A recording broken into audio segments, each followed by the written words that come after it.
আলহামদুলিল্লাহ। পানি আনার জন্য মানুষজন দূর দূরান্ত থেকে আসতো, জিজ্ঞেস করতো তোমরা কি এখানে কোনো দলবল দেখছিলা? না, দুইজন লোক দেখছিলাম, উট নিয়ে আসছিল, তো এরা আবার চলে গেছে, আমরা জানি না এরা কারা, কোন এলাকার, কিছু পরিচয় আমাদের নাই। তখন আবু সুফিয়ান বলল, কোন জায়গায় এরা আসছে? এই যে কূপের আশেপাশে এরা ছিল। আচ্ছা ঠিক আছে। আবু সুফিয়ান ওদিকে গিয়ে হাঁটাহাঁটি করা শুরু করে দিচ্ছে। দেখে কি উটের কিছু গোবর ওখানে পড়ে আছে। তো উটের গোবর পড়ে আছে, এটা দেখে আবু সুফিয়ানের হাতে যে লাঠি ছিল, এই লাঠি দিয়ে গোবর নাড়াচাড়া শুরু করে দিচ্ছে। নাড়তে নাড়তে দেখেছি গোবরের ভিতরে অনেক খেজুরের বিচি পাওয়া গেছে। আবু সুফিয়ান বলে, খেজুরের বিচির ধরন দেখে মনে হচ্ছে এই খেজুরগুলো মদিনার খেজুর হবে, মনে হয় মুহাম্মদের বাহিনী এই কাছাকাছি চলে আসছে, এই রাস্তা দিয়ে যদি আমি যাই তাহলে মুহাম্মদের বাহিনীর হাতে আমার ধরা খেতে হবে, এই রাস্তা দিয়ে আমার যাওয়া যাবে না। সে রাস্তা ঘুরে ফেললো। এই জায়গায় এসে রাস্তা ঘুরিয়ে সমুদ্রের পাশ দিয়ে অনেক দূর ঘুরে সে আস্তে আস্তে আস্তে আস্তে মক্কার দিকে চলে গেল। নবীজি সাল্লাল্লাহু আলাইহি ওয়াসাল্লাম তো এদিক দিয়ে তার দুই সাহাবীর ওই সংবাদ শুনে ওনারা তো গিয়ে একদম ওই কূপের কাছে ওনারা অপেক্ষায় আছেন যে আবু সুফিয়ানের শেষে আল্লাহ তাআলা বলেন, ইন্না ফি যালিকা লাইবরাতান লিউলিল আবসার। আগের যে দুই আয়াত, 12 নং আয়াত এবং 13 নং আয়াত, এই দুই আয়াতের মধ্যে আমি যেই কথাগুলো বলেছি, তোমাদের মধ্যে যারা বুঝমান আছে তাদের জন্য এই দুই আয়াতের কথাগুলোই তার হেদায়েতের জন্য যথেষ্ট হতে পারে। তাহলে আগের যে দুই আয়াত, এই দুই আয়াত আমাদের জন্য অত্যন্ত গুরুত্বপূর্ণ আয়াত। বাকি কয়েক সপ্তাহ আগে আপনাদের সামনে বলেছিলাম যে কোরআনের মধ্যে আল্লাহ তাআলা বিস্তারিতভাবে সবকিছু খুলে বলেন না। যেমন নামাজের কথা আল্লাহ তাআলা বলেছেন, তোমরা নামাজ কায়েম করো, বাস এতটুকুই। তোমরা ফজর পড়ো, তোমরা যোহর পড়ো, আসর পড়ো, মাগরিব পড়ো, এশা পড়ো, এইভাবে কোরআনের মধ্যে কোনো আয়াত নাই। ফজরের ওয়াক্ত এত সময়, যোহরের ওয়াক্ত এত সময়, এইভাবে সময় ভাগ করাও নাই। শুধু এতটুকু আছে 15 পারায় যে নামাজের জন্য তোমাদেরকে নির্ধারিত সময় দেওয়া হয়েছে, তোমরা ওই নির্ধারিত সময় নামাজ আদায় করতে হবে, এরপরে নামাজ আদায় করলে সহি হবে না, কাজা হবে।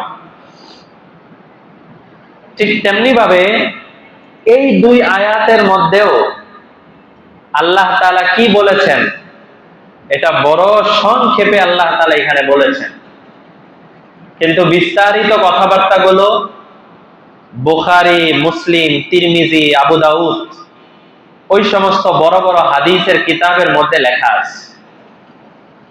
আমরা আজকে এই দুই আয়াতের শুধু বাংলা তর্জমাটা পড়ব, আর এই আয়াত দ্বারা কি বোঝানো হয়েছে ওইটা আমরা ইনশাআল্লাহ বুখারী শরীফ থেকে আপনাদের সামনে বলবো। নয়তো শুধু কোরআনের এই দুই আয়াত বোঝা যথেষ্ট না, হাদিস লাগবে, নবীজির ব্যাখ্যা লাগবে। তো এখানে আল্লাহ তাআলা বলেন, কুল, হে নবী আপনি বলে দিন, লিল্লাযিনা কাফারু, যারা কাফের আছে তাদেরকে জানিয়ে দেন, সাতুগলাবুন, হে কাফেররা তোমরা এক সময় না এক সময় পরাজিত বরণ করবাই, তোমরা হেরে যাবাই, মুসলমানরাই বিজয়ী হবে। ওয়াতুহশারুনা ইলা জাহান্নাম, আর সেদিন তোমাদেরকে দলে দলে জাহান্নামের দিকে নিয়ে যাওয়া হবে, আর মুসলমানদেরকে জান্নাতের দিকে নিয়ে যাওয়া হবে। পরে আল্লাহ বলেন, ওয়াবিসাল মিহাদ, জান্নাত কত নিকৃষ্ট বিছানা তা কি তোমরা জানো না? জাহান্নাম, জাহান্নাম কত নিকৃষ্ট বিছানা তা কি তোমরা জানো না? সাধারণত বিছানায় মানুষ যায় আরাম করার জন্য, এদেরও ঠিকানা হবে জাহান্নাম। বলে যে আরাম করার জন্য তোমরা যেখানে যাবা সেটা যে কত নিকৃষ্ট তা কি তোমরা জানো না? এই আয়াত স্পষ্ট যে আল্লাহ তাআলা মুসলমানদেরকেই বিজয় দান করবেন, এটা স্পষ্ট। এবং মুসলমানরা বিজয় আছেও, কারণ আদমশুমারি অনুযায়ী বর্তমান পৃথিবীতে আনুমানিক 700 কোটির মতো মানুষ আছে। 650 কোটি বা 700 কোটির কথা বলা হয়। তো 700 কোটি যদি মানুষ ধরি, আদমশুমারি অনুযায়ী এর মধ্যে মাত্র 150 কোটি মানুষ হলো মুসলমান, আর বাকি 550 কোটি মানুষ তারা কাফের। আবার এই 150 কোটি মুসলমান যারা আছে, এদের মধ্যে নামাজ পড়নেওয়ালা কয়জন আছে? এদের মধ্যে হক্কানি, হক তরিকায়, হক ওলামাদের তত্ত্বাবধানে আছে এমন কয়জন আছে? এই 150 কোটির মধ্যে বেদাতি, এই 150 কোটির মধ্যে শিরকি কাজের সাথে লিপ্ত, বিভিন্ন খারাপ কাজের সাথে লিপ্ত, তারাও এর মধ্যে আছে। তার মানে সঠিক পন্থায়, হক তরিকায় মুসলমানের সংখ্যা খুবই কম। কিন্তু তারপরেও এই অল্প কিছু মানুষদের ভয়ে ওই 550 কোটি কাফেররা তারা থরথর করে কাঁপতে থাকে। তারা মুসলমানদেরকে এত মারার কি প্রয়োজন? তাদের তুলনায় তো মুসলমানরা খুব বেশি না, তাহলে এদেরকে এত মারতে হবে, এদেরকে নিশ্চিহ্ন করতে হবে, এদেরকে মিটিয়ে দিতে হবে, এত ফিকির করার কি প্রয়োজন? এরা আছে থাকুক। কিন্তু কাফেররা ভালো করেই জানে যে এদেরকে যদি এভাবে ছেড়ে দেওয়া হয়, এক সময় এরা আমাদের উপরে রাজত্ব করবে। এই জন্য মুসলমানরা উপস্থিত থাকা, এই যে নবীজির জমানা থেকে নিয়ে মুসলমানদেরকে মিটিয়ে দেওয়ার ষড়যন্ত্র শুরু হয়েছে, আজ পর্যন্ত চলছে চলছে চলছে, কিয়ামত পর্যন্ত চলতে থাকবে। মুসলমানদেরকে মিটাতে পারবে? এটাই তো মুসলমানদের একটা বড় বিজয়। মুসলমানরা যে এত বড় কাফেরদের জনগোষ্ঠীর সামনে টিকে থাকে, টিকে আছে, এটাই তো তাদের জন্য একটা বড় বিজয়। এরপরে আল্লাহ তাআলা একটা উদাহরণ দেন, কদ কানা লাকুম আয়াতুন ফি ফিআতাইনিল তাকাতা, তোমাদের জন্য কি সেই দুই দলের কথা নিদর্শন হিসাবে নেই, যেই দুই দল একত্রিত হয়ে গিয়েছিল? ফিআতুন তুকাতিলু ফি সাবিলিল্লাহ, এর মধ্যে এক দল ছিল যারা আমার রাস্তায়, আল্লাহর রাস্তায় জিহাদের ময়দানে ঝাঁপিয়ে পড়েছিল। ওয়া উখরা কাফিরাতুন, আর আরেক দল ছিল তারা কাফের। ইয়ারাউনাহুম মিসলাইহিম রাইয়াল আইন, যারা তাদেরকে আরো দ্বিগুণ থেকে দ্বিগুণ দেখতেছিল। ওয়াল্লাহু ইউআইয়িদু বিনাসরিহি মাইয়াশা, আল্লাহ যাকে চান তার সাহায্য দ্বারা এভাবেই মুসলমানদেরকে শক্তিশালী করেন। ইন্না ফি যালিকা লাইবরাতাল লিউলিল আবসার, নিশ্চয়ই আমার এই দুই আয়াতের মধ্যে, ঘটনাগুলোর মধ্যে যারা বুঝমান আছে তাদের জন্য আমি উপদেশ রেখে দিয়েছি, তাদের হেদায়েতের মাধ্যম আমি রেখে দিয়েছি। আসলে বিষয়টা কি? বিষয়টা একটু ভালো করে বুঝতে হবে। বিষয়টা হলো,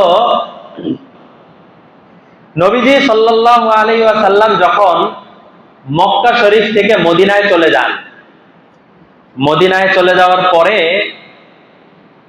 অল্প কিছু মানুষ, অর্থাৎ মদিনার বাসিন্দাদের তুলনায় অল্প কিছু মানুষ মক্কা থেকেও নবীজির সাথে চলে যান। এরকম 1000 খানিক হতে পারে বা তার চেয়ে কিছু কম বেশি হবে। আর মদিনা থেকে তো বহু মানুষ তারা মুসলমান হয়ে আছে আগের থেকেই। নবীজি আসার পরে তলাআল বাদরু আলাইনা মিন সানিয়াতিল ওয়াদা বলে বলে নবীজিকে স্বাগত জানিয়ে তারা রিসিভ করে মদিনায় নবীজিকে স্বাগত জানালেন। তাদের নাম হয়ে গেছে আনসার।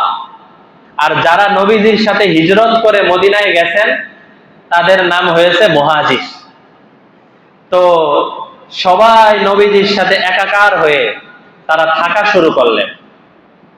কিন্তু একদম প্রথম হিজরিতে নবীজি যাওয়ার কয়েক মাসের মাথায় কাফেরদের 10-15 জনের একটা বাহিনী তারা এসে বিভিন্নভাবে আক্রমণের ইচ্ছা করছে।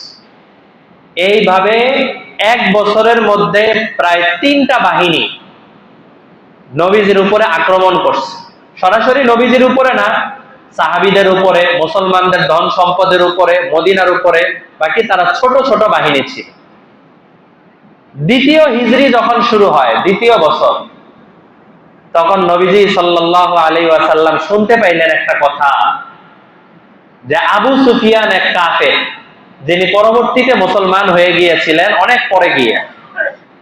তো আবু সুফিয়ানের নেতৃত্বে একটা বাহিনী তারা সিরিয়ায় গেছে ব্যবসা করার জন্য, এবং মক্কা থেকে যত কাফের আছে, আবু জাহেল, আবু লাহাব, উতবা, সাইবা, ওয়ালিদ ইবনে মুগীরা, উমাইয়া ইবনে খলফ, একদম নাম করা যত কাফের আছে, এরা সবাই এই আবু সুফিয়ানের বাহিনীর মধ্যে টাকা পয়সা দিয়েছে, যে এই টাকা পয়সা দিয়ে তুমি গিয়ে বিজনেস করো এবং সিরিয়া থেকে গিয়ে অনেক মাল সামানা কিনে নিয়ে আসো, কিনে নিয়ে আসার পরে মক্কায় বিক্রি করবা, বিক্রি করার পরে যে লাভ হবে ওই লাভের টাকা আমরা সবাই একত্রিত হয়ে ওই টাকা থেকে অস্ত্র কিনে আমরা 450 কিলোমিটার দূরে মদিনায় গিয়ে মুহাম্মদের উপরে গিয়ে আমরা আক্রমণ করব।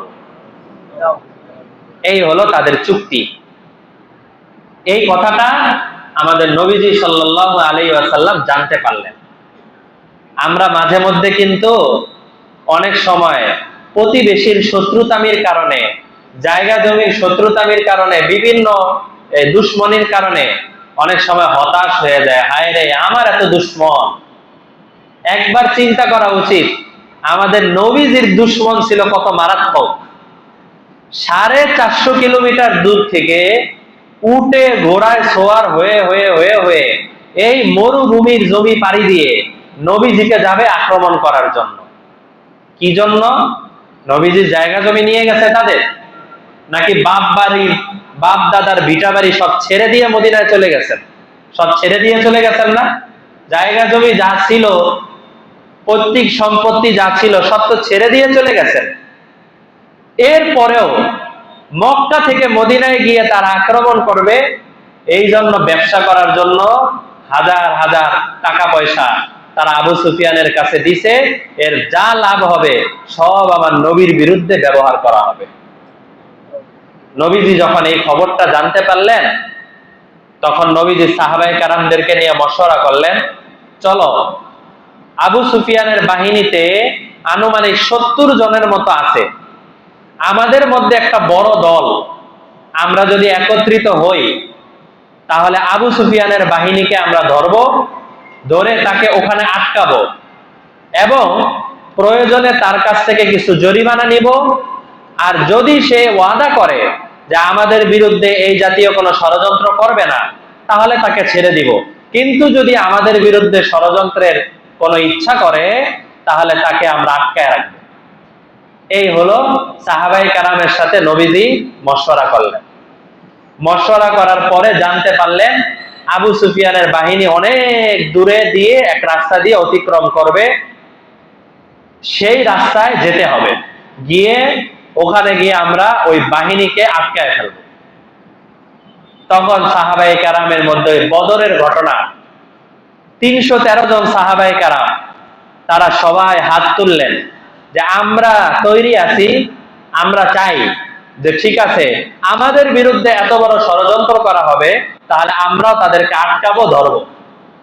নবীজি তাদের সবাইকে নিয়ে রওনা হয়ে গেলেন। রওনা হয়ে যাওয়ার পরে একটা কূপের কাছে গেছেন। কূপের কাছে গিয়ে বললেন, দেখি তো তোমরা কার কত বয়স, কি অবস্থা। তো তাদের মধ্যে 313 চেয়ে একটু বেশি ছিল, তাদের মধ্যে যারা ছোট ছোট ছিল 12-14 বছরের যারা, তাদের সবাইকে নবীজি ফেরত পাঠিয়ে দিলেন যে তোমরা মদিনায় চলে যাও, তোমাদের যুদ্ধ করার কোনো দরকার নাই, আর এই বাহিনীকে আটকানোরও কোনো প্রয়োজন নাই, তোমরা চলে যাও। তখন এই সাহাবায়ে কেরামের ছোটদের একটা জামাতকে নবীজি পাঠিয়ে দিলেন। এরপরে 313 জন বাকি আছে। নবীজি এদেরকে নিয়ে আরেকটু সামনে গেলেন। সামনে যাওয়ার পরে নবীর 2 সাহাবী, প্রিয় সাহাবী, একজনের নাম হলো বাসবাস, আর আরেকজনের নাম হলো আদি। এই বাসবাস রাদিয়াল্লাহু আনহু এবং আদি রাদিয়াল্লাহু তাআলা আনহু, এই দুইজনকে নবীজি বললেন যে তোমরা একটা কাজ করো, গোপনে গোপনে তোমরা যাও, দেখো আবু সুফিয়ানের বাহিনী কি আসলেও আসতেছে না ওরা কোন জায়গায় আছে, এটা একটু জানা দরকার। এদিক দিয়ে কোনো না কোনো ভাবে আবু সুফিয়ানের বাহিনী তারা জানতে পারছে যে তাদের দলবলকে আটকানোর জন্য মুহাম্মদের বাহিনী মদিনা থেকে রওনা হয়ে গেছে। আবু সুফিয়ান একটা দ্রুতগামী একটা পিয়ন, যাকে ঘোড়া দিয়ে, ঘোড়া তো অনেক দ্রুত চলে, ঘোড়া দিয়ে, তার নাম ছিল জমজম। এই জমজম গিফারিকে ঘোড়া দিয়ে একটা চিঠি দিয়ে তাড়াতাড়ি করে মক্কায় পাঠিয়ে দিছে যে আমাদের বাহিনী পৌঁছতে পৌঁছতে তো অনেক সময় হয়ে যাবে, মক্কায় গিয়ে তুমি এই চিঠি পৌঁছায় দাও আর তাদেরকে জানায় দাও যে তোমরা যদি তোমাদের টাকা পয়সা মাল সামানা এগুলোকে বাঁচাতে চাও তাহলে এক্ষুনি তোমরা বাড়িঘর সব ছেড়ে তাড়াতাড়ি রওনা হয়ে চলে আসো, নয়তো তোমাদের মাল সামানা যা আছে সবকিছু শেষ হয়ে যাবে। এই ঘটনার পরে জমজম তো নিয়ে রওনা হয়ে গেছে। এদিক দিয়ে নবীজির দুই সাহাবী বাসবাস এবং আদি, ওনারা গিয়ে একটা কূপের কাছে গেছে। কূপের কাছে যাওয়ার পরে দেখে দুই মহিলা তারা ঝগড়া করতেছে কি নিয়ে, একজন আরেকজনের কাছে টাকা পায়। কূপের পাশে অনেক সময় যে বিভিন্ন কলপার ইত্যাদিতে দাঁড়িয়ে কলের পানি নিতে থাকে আর নিজেদের মধ্যে কথা হতে থাকে না, ওই ওরকম কূপের কাছে পানি নিতে আসে, একজন আরেকজনের কাছ থেকে কিছু দিরহাম পায়, টাকা পায়, টাকা যাচ্ছে।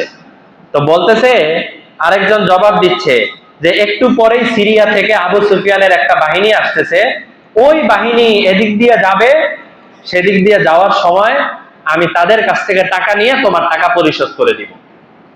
তো নবীদের এই সাহাবী দুইজন বাসবাস, তারা এই দুই মহিলার কথা শুনে নিশ্চিত হয়ে গেল এই রাস্তা দিয়ে আবু সুফিয়ানের বাহিনীরা আসবে। ওনারা তাড়াতাড়ি রওনা হয়ে গেলেন, নবীজির কাছে গিয়ে সংবাদ পৌঁছাইলেন, ইয়া রাসূলুল্লাহ, আমরা সংবাদ পেয়ে গেছি যে আবু সুফিয়ানের বাহিনী ওই রাস্তা দিয়ে আসবে, ওখানে আমরা গিয়ে অবস্থান করলেই হবে।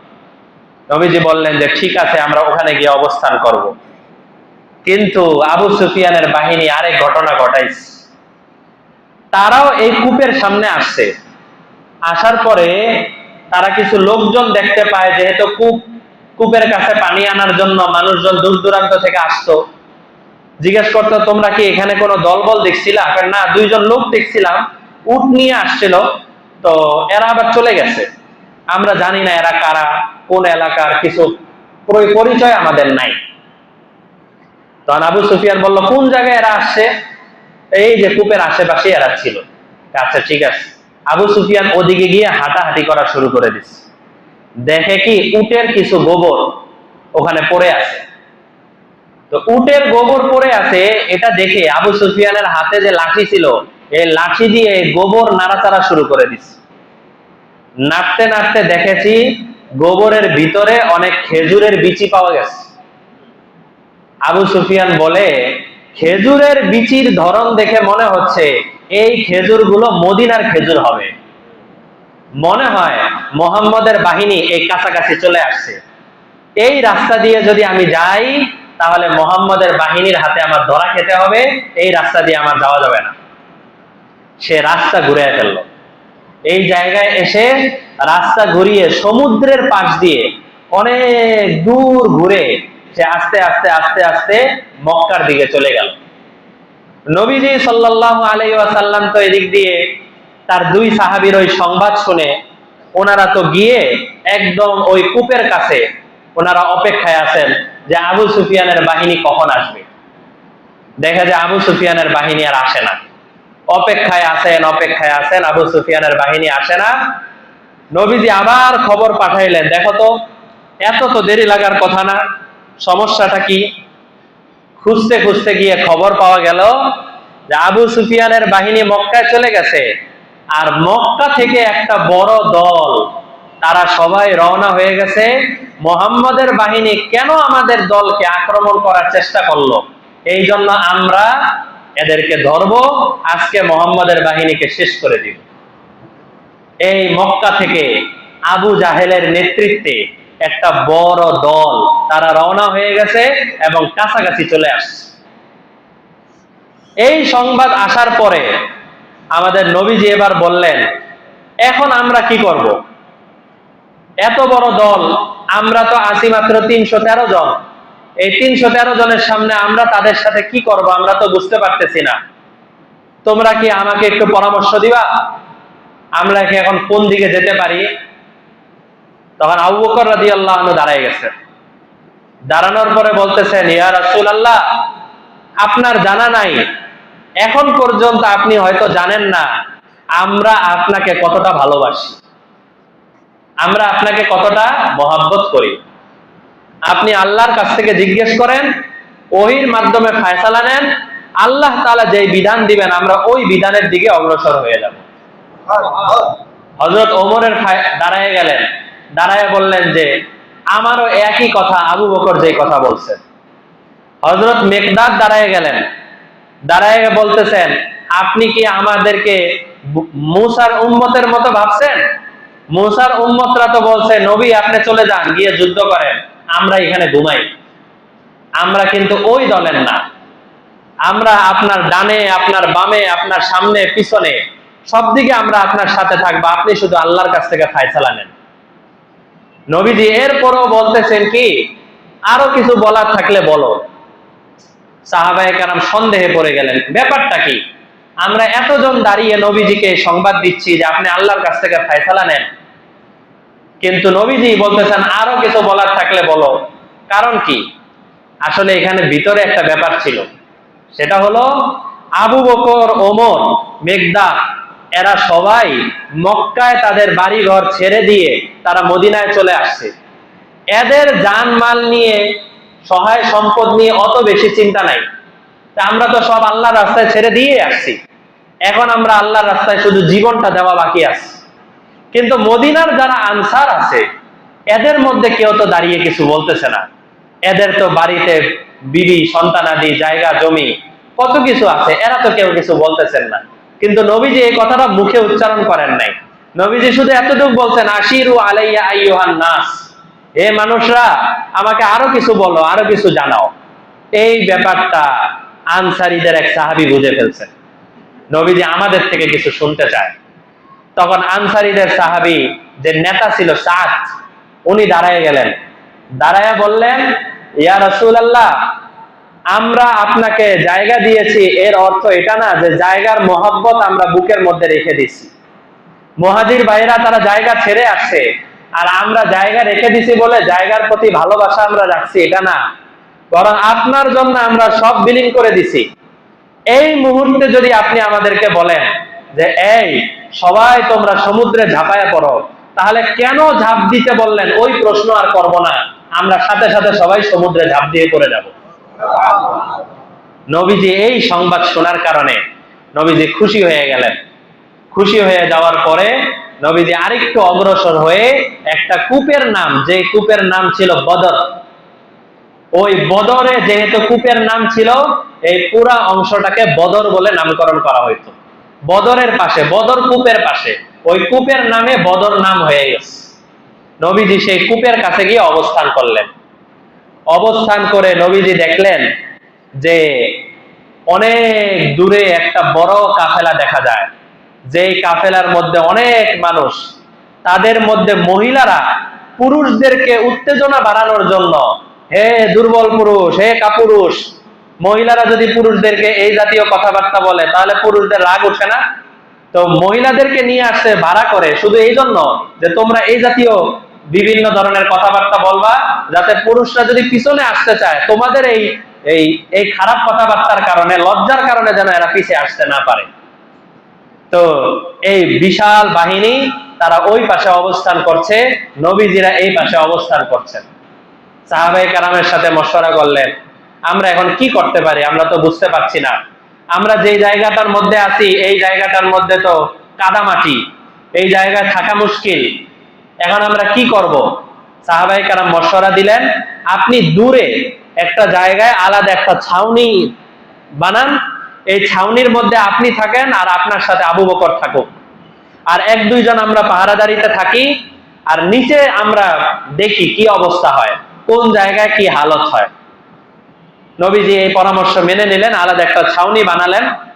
নবীজি দেখলেন যে কি হয়, কি অবস্থা। রাতের বেলা দুইটা গোলাম নবীজি পাইছেন, সাহাবায়ে কেরাম ধরে নিয়ে আসছেন। জিজ্ঞেস করে যে এই ওই কাফেলায় যারা আছে তারা কতজন আসছে? আমার জানা নাই। তোমার জানা নাই, তাহলে তুমি একটা আইডিয়া আছে না? কারণ আমার কোনো আইডিয়াও নাই। বলতেছে আচ্ছা, তারা যে 2-3 দিন ধরে তারা যে আসছে, কয়েকদিন ধরে আসছে, তারা উট জবাই করে না? হ্যাঁ, উট জবাই করে। কয়টা করে উট জবাই করে? কোনদিন দেখছি 9টা উট জবাই করে, কোনদিন দেখছি 10টা উট জবাই করে। নবীজি বললেন এর দ্বারা বোঝা যায় তাদের সংখ্যা 900-র চেয়ে বেশি আর 1000-এর চেয়ে কম। আবু সুফিয়ান যেমন উটের গোবর দেখে নবীজির বাহিনী আসতেছে এটা আবিষ্কার করতে পারছে, আমাদের নবীজি উট জবাই করা দেখে হিসাব করে ফেলছেন যে ওই পাশে 900 থেকে 1000-এর মধ্যে বাহিনী আছে। এদিক দিয়ে বুখারীর মধ্যে ঘটনা আছে, মক্কার মধ্যে তো আবু জেহেল এই রওনা হওয়ার আগে দল বল যারা আছে সবাইকে বলছে সবাই রওনা হও, সবাই যাব, আমরা সবাই মোহাম্মদের বাহিনীকে আজকে শেষ করে দিব। অনেক বাড়াবাড়ি করছে মক্কায় থাকা অবস্থায়, আর আমরা সহ্য করব না। উমাইয়া বিন খালাফ যে তারেও বলতেছে এই উমাইয়া চল। উমাইয়া বলে আমি যাব না, আমি যাব না, আমার যাইতে ভয় লাগে, আমি যাব না। কেন যাবি না? আমার এক দোস্ত সে আমাকে বলছে যে মোহাম্মদ নাকি একদিন কথায় কথায় বলছে যে উমাইয়া যেই জায়গার মধ্যে মারা যাবে, আমি তোমাদেরকে যেই জায়গার মধ্যে আমাদের হাতে মরবে, আমি তোমাদেরকে ওই জায়গাটা দেখায় দিব যে এই জায়গার মধ্যে উমাইয়া মারা যাবে। উমাইয়া বলতেছে আমার মনে হয় যে এই জায়গাটা ওই জায়গা, কারণ মক্কায় এসে মোহাম্মদ এসে আমাকে মারবে এই সাহস নাই, সে আমি বাইরে গেলে ওখানেই হয়তো আমাকে মারতে পারে, আমি যাব না। উমাইয়ার বিবি নিষেধ করে, অন্যরা নিষেধ করে। আবু জাহেল এক পর্যায়ে উমাইয়াকে এমন ধমক মারছে, আমার কথা মানবি না, আমি এত বড় নেতা, আমার কথা খেয়াল করবি না, এই সেই অনেক কথাবার্তা বলছে। লাস্টে উমাইয়া বলছে যে ঠিক আছে চলেন যাই। এই উমাইয়াও রওনা হয়ে গেল। ওতবা সাইবা অন্য যারা আছে, খাবার দাবার যা আছে সব কিছু নিয়ে এরা ওই জায়গায় রাত্রে অবস্থান করছে। রাতের বেলা হযরত আবু বকর পরে বলেন, মদিনায় আসার পরে হযরত আবু বকর বলেন রাতের বেলা আমাদের নবীজি ওই রাত সারা রাতে এক ফোঁটাও ঘুমান নাই, সেজদায় পড়ছেন আর ইয়া হাইয়ু ইয়া কাইয়ুম, ইয়া হাইয়ু ইয়া কাইয়ুম, ইয়া হাইয়ু ইয়া কাইয়ুম, আল্লাহর এই দুই নাম ধরে বারবার ডাকতেছিলেন আর বলতেছিলেন ইয়া আল্লাহ, এই বাহিনীরা যদি এখন শেষ হয়ে যায়, এই পৃথিবীতে আপনার ইবাদত করার মতো কোনো মানুষ থাকবে না। নবীজি সারা রাত কান্নাকাটি করছেন। এখনো বদরের মাঠের পাশে একটা বড় মসজিদ বানানো আছে, মসজিদে আরিশ। আরিশ মানে ছাউনি, ছাউনির মসজিদ, মানে এই জায়গার মধ্যেই নবীজি ছাউনি বানাইছিলেন। আজকে ওই জায়গায় ছাউনির বদলে মসজিদে আরিশ বানানো হয়েছে, একটা মসজিদ রাখা হয়েছে। তো ওই জায়গায় গেলে মানুষজন 2 রাকাত 4 রাকাত নামাজ পড়ারও চেষ্টা করেন। তো নবীজি এখানে সারা রাত অবস্থান করছেন। সকালবেলা কাফেরদের ওই বড় বড় ওতবা সাইবা ওয়ালিদ 3 জন আসছে। আসার পরে বলে মোহাম্মদ আসো, তোমার বাহিনী কাউকে পাঠাও, দেখি আমাদের সাথে মোকাবেলা করার মতো কে আছে। তো ওই যে একটু আগে নবীজি যেহেতু সন্দেহ করতেছিলেন যে আনসাররা তারা কি আমার সাথে যুদ্ধ করবে, তাদের তো জায়গা জমি আছে, এই একটা সন্দেহের কারণে আনসাররাই আগে রওনা হয়ে গেছে 3 জন। তখন ওই কাফেররা মক্কা থেকে এরা বলতেছে তোমরা কারা, তোমাদেরকে তো চিনি না, আমরা মদিনাবাসী, তোমাদের সাথে আমাদের কোনো কথা নাই, যাও তোমরা চলে যাও। মক্কা থেকে আমাদের যেই আপন ভাই, আমাদের চাচাতো ভাই, আমাদের রক্তের ভাই, যারা আমাদের কথা না মেনে মুহাম্মদের কথা মেনে চলে গেছে, তাদেরকে আসতে বলো। হযরত আলী রাদিয়াল্লাহু আনহু আগে বেড়ে গেলেন, নবীজির চাচা হযরত হামজা আগে বেড়ে গেলেন, হযরত আবু উবাইদা আগে বেড়ে গেলেন। 3 জন আগে বেড়ে গেছেন। এরা সবাই মক্কা থেকে গেছেন নবীজির সাথে, মুহাজির। যাওয়ার পরে ওনারা বলতেছেন শেষবারের মতো চিন্তা করো যে আমাদের সাথে কি মোকাবেলা করতে আসবা? তখন আলী রাদিয়াল্লাহু আনহু বলছেন আল্লাহ তাআলার পক্ষ থেকে আদেশ চলে আসছে, আজকে থেকে তোমরা আমার রক্তের ভাই না কিসের ভাই তা দেখার সময় নাই, কালেমার সাথে আমরা এক হব। যারাই কালেমা পড়বে তারা অনেক শত্রু হলেও তারা আমার আপন, আর যারা কালেমা পড়বে না তারা অনেক আপন হলেও তারা আমাদের শত্রু। এই কথা বলে নারায়ে তাকবীর দিয়ে তিনজন একসাথে রওনা হয়ে গেছেন। হযরত আলীর মোকাবেলায় যে ছিলেন তাকে একসাথে হত্যা করে দিয়েছেন। হযরত হামজা যার মোকাবেলায় গেছেন তাকেও হত্যা করে দিয়েছেন। মাঝখানে আবু উবাইদা যিনি, উনি নিজেও আঘাত খাইছেন, আবার যাকের মোকাবেলায় গেছেন তাকেও আঘাত করছেন। আবু উবাইদা ঘোড়া থেকে পড়ে গেছেন, ভালো করে মোকাবেলা করতে পারেন নাই। এই আহত অবস্থায় নবীজির সামনে হযরত আবু উবাইদাকে নিয়ে আসা হয়েছে। নবীজির সামনে আবু উবাইদা যখন চোখ খুলছে, জ্ঞান ফিরছে, তখন দেখে নবীজির রানের উপরে উনি শুয়ে আছেন। উনি একটা হাসি দিয়ে নবীজির রানের সাথে নিজের চোখটাকে মুছতেছেন আর বলতেছেন, ইয়া রাসূলুল্লাহ, আমার জীবনে আর কোনো আশা নাই, আমি জানি আমি এখন চলে যাব, শেষ মুহূর্তে আপনার রানের উপরে আমি শুইতে পারছি, এই জন্য আমি শুকর আদায় করি, আল্লাহর কাছে শুকরিয়া আদায় করি। জিজ্ঞেস করলেন, ইয়া রাসূলুল্লাহ, আমি যদি এখন মারা যাই তাহলে কি আমার শহীদ হব? রাসূল বললেন, অবশ্যই তুমি শহীদ হবা। এই কথা বলার কিছুক্ষণ পরে উনি লা ইলাহা ইল্লাল্লাহ পড়লেন, আর সাথে সাথে ওনার ইন্তেকাল হয়ে গেল, চলে গেলেন। এই চলে যাওয়ার পরে প্রথম ইসলামের শহীদ হয়ে গেলেন বদরের ময়দানে একজন। এরপরে সাথে সাথে মুসলমানদের বাহিনীর উপরে কাফেরদের বিশাল বাহিনী তারা আক্রমণ করলো। 1000 বাহিনী 313-র উপরে আক্রমণ শুরু করছে। এই 313-র মধ্যে 70টা উট ছিল, 2টা ঘোড়া ছিল, আর অল্প কিছু তলোয়ার ছিল। এরা সবাই আক্রমণ করা শুরু করছে। এদিক দিয়ে নবীজি তিনি আল্লাহর কাছে 2 হাত তুলে আল্লাহর কাছে বলতেছেন, আল্লাহ, আমাদের মোকাবেলা করার কোনো শক্তি নাই, আপনি আমাদেরকে সাহায্য করেন, আপনি আমাদেরকে সহযোগিতা করেন। সেই বদরের মাঠের পাশেই একটা পাহাড় আছে, ফেরেশতার পাহাড়। আল্লাহ তাআলা ওই সময় আসমান থেকে 3000 ফেরেশতা নাজিল করলেন। নবীজি এক সাহাবীকে ডাক দিয়া বলে, এই এদিকে আসো, এই লোকটাকে চিনো? এই লোকটা কে মোকাবেলা করতেছে, ওই যে কাফেরদেরকে মারতেছে, এটা কে চিনো? বলে, ইয়া রাসূলুল্লাহ, চিনি তো না, আমাদের 313-র মধ্যে তো কাউকে মনে হয় না। বলে, আরে এ তো জিবরাইল, জিবরাইল যুদ্ধ করতেছে, ইসরাফিল যুদ্ধ করতেছে, মিকাইল যুদ্ধ করতেছে। 3 জনের নাম নবীজি বললেন। 3000 ফেরেশতা ওই পাহাড়ের উপরে তারা নাজিল হয়ে একসাথে তারা আয়াত করছেন, ফাদরিবু ফাওকাল আনাক, আল্লাহর পক্ষ থেকে আমরা এদেরকে এখন কচুকাটা করব, এদেরকে আমরা মেরে ফেলবো। নবীজি দেখায় দিয়েছেন, এই জায়গায় আবু জেহেল মরবে, এই জায়গায় ওতবা মরবে, এই জায়গায় সাইবা মরবে, এই জায়গায় উমাইয়া মরবে, সব নবীজি দেখায় দিয়েছেন। হাদা মাসরাউ ফুলান, হাদা মাসরাউ ফুলান। দেখা গেল ঠিক ওই জায়গার মধ্যে এরা সবাই হত্যা হয়ে নিহত হয়ে শেষ হয়ে গেছে। 70 জন কাফের মুহূর্তের মধ্যে শেষ।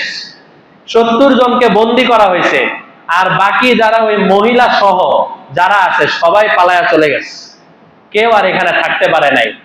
আল্লাহর দরবারে নবীজি সিজদায় পড়ে গেলেন, কান্নাকাটি শুরু করে দিলেন। আর এই বদরের ময়দানের মধ্যে মুসলমানদের মধ্যে 14 জন সাহাবায়ে কেরাম তারা শহীদ হয়ে গেলেন। এখন পর্যন্ত সেই বদরের মাঠে 14 জন সাহাবীদের নাম আলাদা ফলকের মধ্যে লিখে, শহীদ লিখে লিখে তাদের নামগুলো টানিয়ে দেওয়া আছে, এবং এর পাশে ওই 14 জন সাহাবীর কবর আজও পর্যন্ত আছে। তো নবীজি আল্লাহ তাআলা 4 পারার মধ্যে এটা বললেন যে বদরের যুদ্ধ হলো ফুরকানের যুদ্ধ। ফুরকান মানে পৃথক করা। এই যুদ্ধের মাধ্যমে হক আর বাতিল পৃথক হয়ে গেছে। মক্কার বড় বড় কাফের যারা ছিল তারা বেশিরভাগ এই যুদ্ধের মধ্যে তারা সবাই মারা গেছে, কেউ বাঁচে নাই। শুধু ওই যে আবু সুফিয়ান, ওই আবু সুফিয়ান তো আগেই চলে গেছে, পরবর্তীতে উনি অনেক পরে গিয়ে মুসলমান হয়েছেন। উহুদ যুদ্ধে আবু সুফিয়ানের নেতৃত্ব দিয়েছেন। তো আল্লাহ তাআলা আজকের এই তাফসিরে এই আয়াতের মধ্যে এই কথার দিকে ইঙ্গিত দিয়ে বলেন যে আমার একদল বাহিনী তারা জানের দিকে তাকায় নাই, তারা মালের দিকে তাকায় নাই, তারা স্ত্রী সন্তান সন্ততির দিকে তাকায় নাই, আবু বকর রাদিয়াল্লাহু আনহুর এক ছেলে এই বদর যুদ্ধে কাফের অবস্থায় আসছিল। মুসলমান হওয়ার পরে, অনেক পরে মুসলমান হয়েছে আবু বকর রাদিয়াল্লাহু আনহুর ছেলে। মুসলমান হওয়ার পরে একদিন বাবার সাথে গল্প করতেছে, বলে, বাবা শুনেন, বদর যুদ্ধে যখন মোকাবেলা চলতেছিল অনেকবার আপনি আমার সামনে পড়ছিলেন, আমি ইচ্ছা করে আপনাকে মারি নাই, দূরে সরে গেছি, যাতে করে আপনাকে মারার কষ্টটা আমার না নিতে হয়।